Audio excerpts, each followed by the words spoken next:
다음으로 미래인재 전형입니다.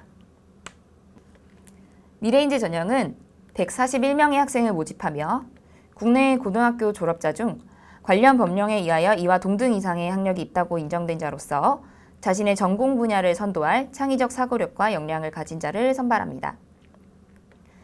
미래인재 전형은 1단계에서 서류 100% 평가를 통해 모집 인원의 3배수를 선발하고 2단계에서 1단계 점수 70%와 면접 점수 30%를 합산하여 선발합니다. 서류와 면접만으로 평가하며 수능 최저학력 기준은 없습니다.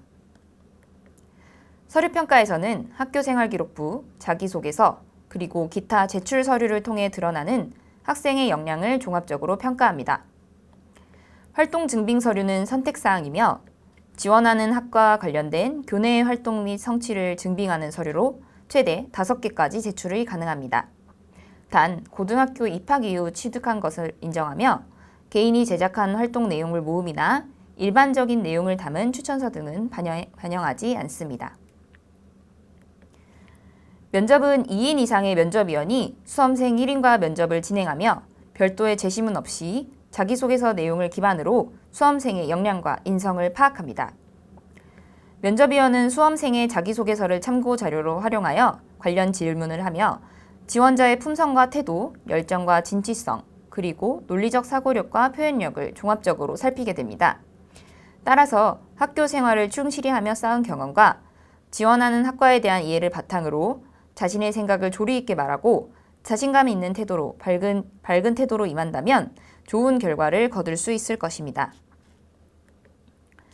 미래인재 전형과 관련하여 자주 질문해 주시는 내용을 바탕으로 조금 더 자세히 전형에 대해 설명드릴 텐데요. 가장 많이 해주시는 질문은 미래인재 전형과 학생부 종합전형의 차이점입니다. 미래인재 전형은 표준 대입 전형 체계상 실기 실적 위주 전형으로 분류되므로 학생이 가진 특기 등에 대한 증빙 자료를 추가로 제출할 수 있습니다.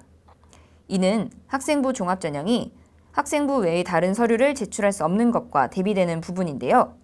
학생부 종합전형과 전혀 다른 유형의 전형이라기보다는 플러스 알파에 해당하는 전형이라고 이해하시면 좋겠습니다. 활동증빙 서류를 반드시 제출해야 하는지에 대해서도 많이 질문을 해주시는데요. 그렇지 않습니다. 전년도를 기준으로 볼 때 교외 활동이 있는 지원자와 없는 지원자의 비율은 약 5대 5입니다. 합격자는 6대 4 정도로 교외 활동이 전혀 없는 합격자도 40%나 됩니다. 아주 대단한 교외 활동이 아니라 학교에서 참가한 프로그램이나 교육, 표창장 등도 제출할 수 있으니 활동 증빙 서류에 대한 부담은 정말 느끼지 않으셔도 될 것 같습니다. 미래인재 전형 자기소개서 내용이 공통 자기소개서 문항과 달라서 작성이 어렵다고 말씀하시는 분들이 있으신데요. 실제 내용을 비교해보면 크게 다르지 않습니다. 미래인재 전형 1번 문항은 지원 동기에 관한 내용으로 대교육 공통 자기소개서 3번 문항, 대학별 문항과 유사합니다. 2번 문항은 학업과 활동에 관한 내용으로 공통 자기소개서 1번 문항과 유사한데요. 다만 본 전형의 취지에 맞게 역량을 중심으로 작성할 것을 요구하고 있는 것입니다.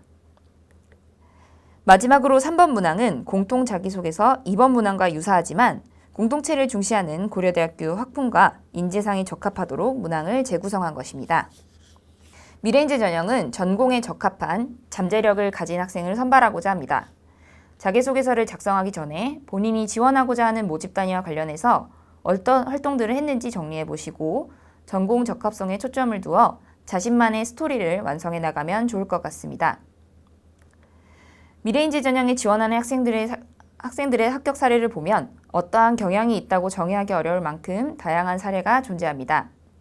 본교 홈페이지에 있는 미래인재 전형 합격 사례를 우선 참고해 주시되 여기 있는 사례가 전부가 아니기 때문에 절대적인 기준이 아니라는 점에 유의해 주시면 되겠습니다.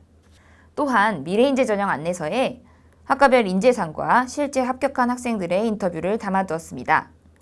자기소개서는 물론 면접과 관련하여 학생들의 준비 과정과 합격 팁을 확인할 수 있으니 읽어보시면 많은 도움이 될 것 같습니다.